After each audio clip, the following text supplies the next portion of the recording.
Crazy out there. Yeah, just crazy out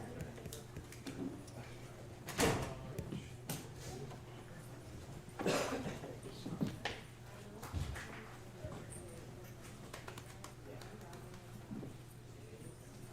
Okay, good to get a win. Great to do it at home in front of our fans. Again, great turnout. Beautiful day in Western New York. Couldn't ask for anything more. Glory to God for the weather, for the win, and all his blessings. And I thought the team really came together in the second half. We weren't really playing complimentary brand of football in the first half, and came out in the second half with a little more energy and an attitude, and I thought that showed on the first drive for defense, first drive for offense. Still a lot to work on. It was good to see James, break the record that he did, the franchise record, and I'm happy for him. There's a lot of hard work that's gone into that, not just from him, but for all those around him, and O-line, all those involved, Coach Cromer, all the offensive coaches, to the work that they put in there. Brady, Coach Brady as well, and Coach Gund. And then Cole Bishop getting his first NFL interception. Great to see. He's worked hard, and he continues to grow every week. And I think that's it. So time is yours. Coach, just get us talking about Cole Bishop in that play.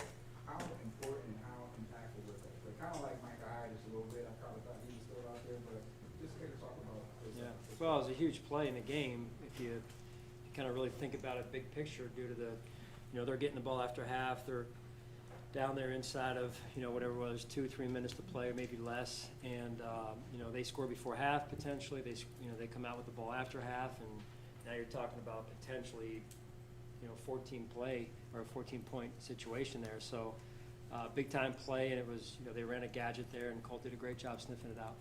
Sure, reaction to the penalties, just the number of them that you guys took. Yeah, we own them, and we got to get them fixed. So, I'll take a hard look at them and make sure that we're teaching the right things and we're executing the right things technique-wise. You can't beat yourself. Sean, operationally with the timeouts, obviously you want all of them late. What went into those two moments when you had to kind of? Yeah. So starting on, we burned I think another timeout. I believe it was in the first half. With the play clock running down, can't do that. You need timeouts. They're, like I said before, they're gold at the end of the half, end of the game, and we got lucky. Quite honestly, we didn't have to use them because we didn't have any left. At the end of the game there, it was substitution based. They did some no huddle. One in particular, the ball ended up on their sideline, which when that happens, you're expecting to get it, someone stand over the ball. If the ball went out of bounds, in their coaching box, in the player's box there. So, anyway, but regardless, we've got to do a better job of with our substitutions and managing those substitutions accordingly. Hey, Sean, the situation is 21-19. You're at midfield. You had 2nd and 4, and James comes off the field. And you go run to Ray, run to Ty, and then a little. Yeah.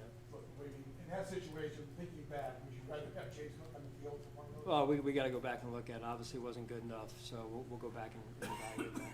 Coach, how important was gap integrity coming out in that second half? It seems like they were going to run multiple sets, some motions and shifts trying to get you off of your key deal. So what are you telling those guys at halftime point to gap integrity? Yeah, well, we start every week with that, the importance of doing your 111, doing your job.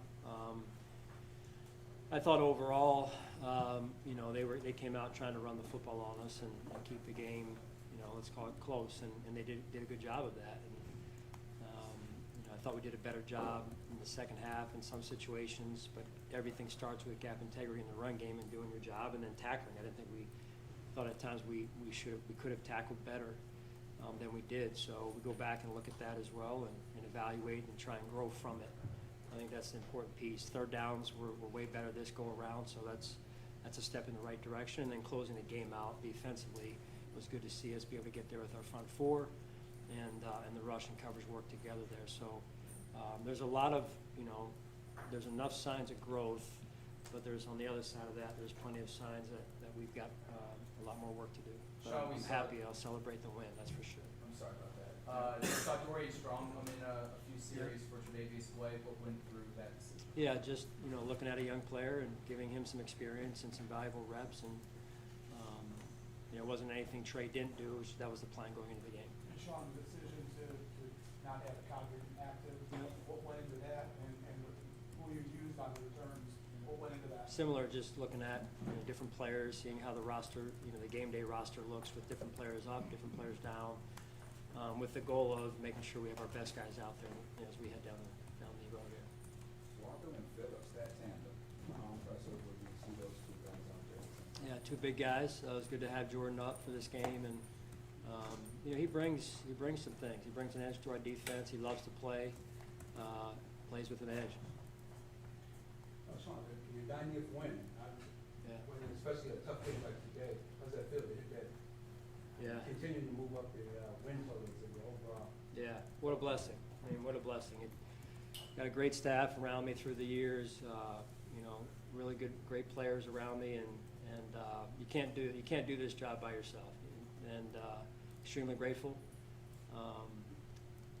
Grateful to God, grateful for all those who have helped me over the years, and like I said, it's a true team effort. So trust me, I wasn't thinking about trying to get 90 during the game. That was a hard game, and we knew it was going to be tough. They're all tough. So, but I'm extremely grateful, and grateful to the fans too, because a lot of those wins have happened at home. So they played a big part in it.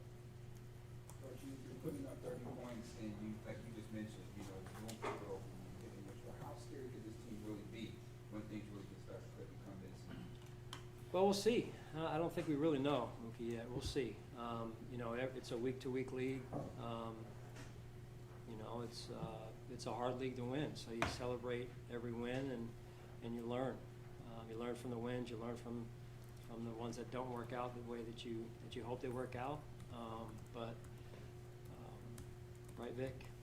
You've been in this league a long time, a lot of you guys, right? And it's not easy. It's not easy. So it's good to get a 1 o'clock home win and a beautiful Sunday afternoon. And I'm going to go home and watch somebody else sweat it out a little bit here. Your reaction to Josh on that final scoring drive at the throw of the Dolphin, obviously. Yeah, the will to win. You know, at halftime, I could tell he just had that look in his eye, and he's just got an incredible will to win and spirit about him, and I love it. Absolutely love it. And when he made that scramble run, I think, on one of those drives, and he just, you know, when he raises his level of play, it's like, okay, boys, they raised their level of play, and they knew what time it was. And again, I should have credited when I started. The second half running game was legit. It really was. Coach Cromer, Coach Gunn, Joe calling those down them up, and the O-line, all involved in the running game.